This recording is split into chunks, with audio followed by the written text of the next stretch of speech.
Alright guys, yeah, so you may have seen the SwitchBot feeder that we did at Fembell, which operated 4 different devices allowing them to drop out the food. I'll link it in the comments below, but basically it used this little device here. So this is a SwitchBot which works from an app on your phone, and this is actually a smaller version of that. So we've designed this one for the guys here at Birdworld.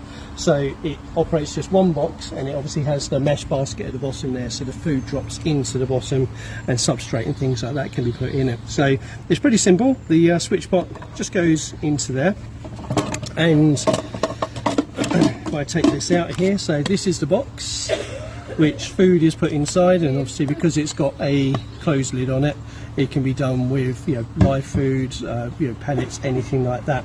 And just inside here is a little trough which this rod sits into like that, and then you have this little moving part here which is operated by the SwitchBot. So all of those together, we put the rod through, pop it down into the trough, lift up that little bit at the back there. So I'm trying to do it so you can see, but it turns out I can't do that.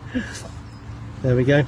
And then basically the screw which is on top of that piece there just hooks onto the back of the box. You can see the screw down there. So when that SwitchBot goes off, it basically pushes this downwards and the box drops down, releasing the food into the basket at the bottom there. And then basically to clean this out, you have one of these bolts which is just screwed in to the HDPE here.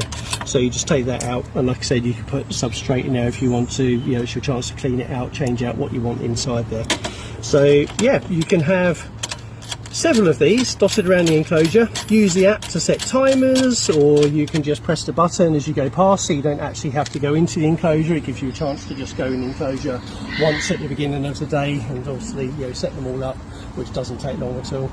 And then you have your lid, pops on the top, keeping it all nice and dry inside, and a SwitchBot free of water. All good.